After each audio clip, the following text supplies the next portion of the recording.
Bien le bonjour, nous sommes le 1er juin et nous sommes une fois de plus sur le rond-point des Champs-Élysées. Mais cette fois-ci, ce n'est pas pour la maison italienne. Comme vous le savez, j'imagine, le groupe Fiat fait partie du groupe Chrysler. Et aujourd'hui, c'est le groupe Chrysler qui nous invite. Pourquoi? Pour nous présenter un nouveau modèle de Jeep. Ah ouais, tiens, Jeep. Qui ne connaît pas la Jeep? Depuis la Seconde Guerre mondiale et le débarquement, on connaît tous la Jeep. Mais qu'est-ce que ça veut dire Jeep? Est-ce que vous savez? Alors, moi j'ai eu du mal à trouver. En fait, la nomenclature c'est GP. Et les militaires américains l'ont appelé GP. Et c'est devenu la Jeep. Comme quoi, où va se chercher les choses? Aujourd'hui, on va voir un concept un peu différent, une grande machine. On va vous faire profiter. Je vais vous montrer des images magnifiques. Il y a tout, la Renegade, la Compass, tout le monde est là.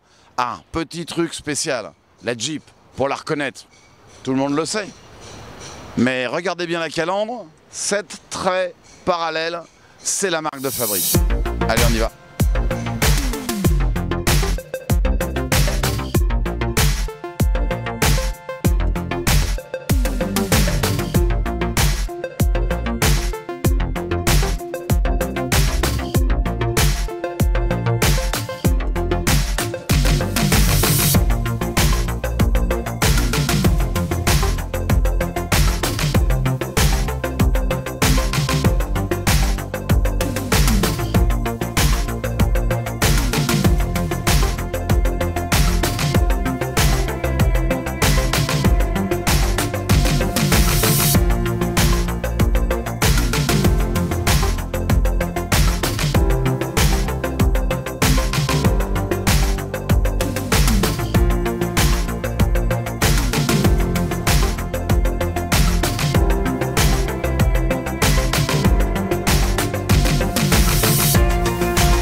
Bonsoir, mais on va dire.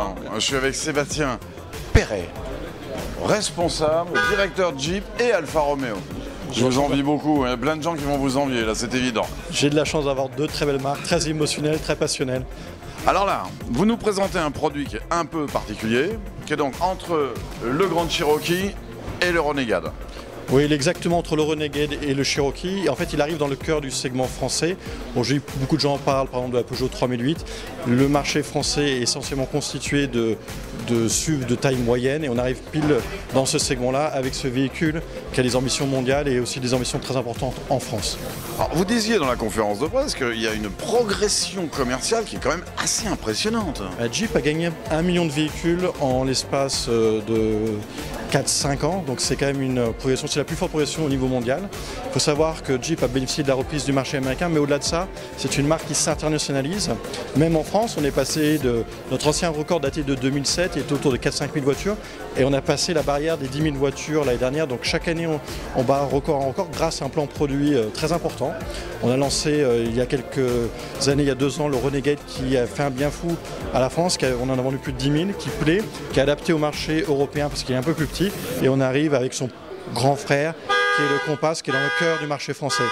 Et vous voyez, il se fait entendre. Il est bien vivant, hein, il est bien vivant. Hein.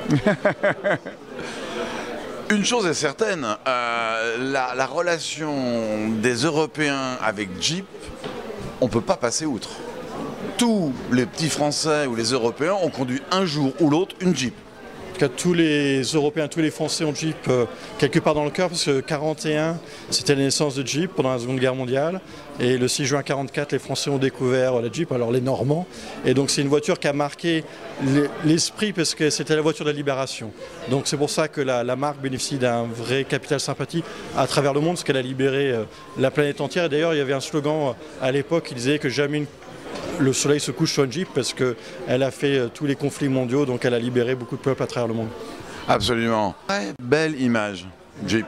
Solidité, robustesse, facilité d'adaptation, facilité d'utilisation, des capacités de franchissement absolument invraisemblables. C'est vraiment une auto à part. C'est une auto à part et c'est une marque à part, parce que c'est la marque qui a inventé le SUV. Alors il faut savoir que le monde entier vient au SUV, mais c'est une marque authentique. 75 ans d'existence, on a toujours fait que des SUV, que des 4x4, avec un cahier des charges extrêmement précis, qui fait que toute Jeep, quelle que soit sa catégorie, doit être la meilleure en franchissement. Donc ça sera toujours respecté. C'est pour ça qu'à l'heure où vous avez beaucoup de SUV, quelque part qui sont des Canada Dry, parce qu'il n'y a que des versions 2 roues motrices, une Jeep aura aujourd'hui des 2 roues motrices aussi, mais aussi toujours et systématiquement des 4 roues motrices, toujours une version qui est au top en termes de franchissement, ce que nous on appelle le Trailhawk, parce que c'est l'ADN de Dunbark. Donc on ne veut pas renier nos origines. Vous verrez jamais de Jeep coupé, de break. On est une marque de SUV. Alors il y a des cabriolets avec le Wrangler, on peut dire qu'il y a une Jeep cabriolet, mais de l'autre côté, on a un ADN très, très clair. Et la chance que l'on a, c'est que le marché automobile vient sur ce type de carrosserie. En recevant votre invitation, moi je lisais opening, et dans mon esprit un peu simpliste, je me disais ça y est, ils l'ont ouverte, on va avoir un cabriolet. Bah, pas du tout.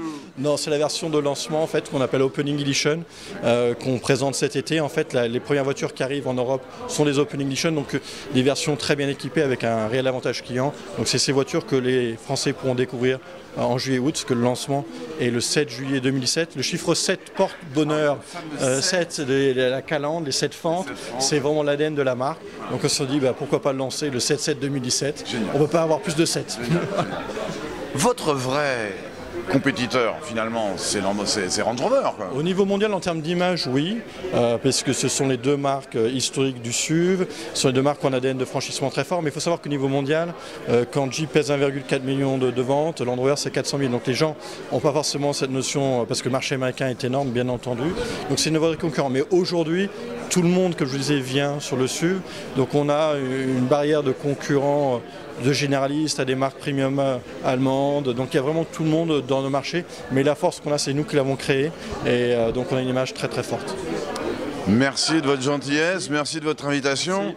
On fait comme on dit merde, hein, d'accord ? En anglais c'est un peu différent, mais je ne vous prononcerai pas le mot.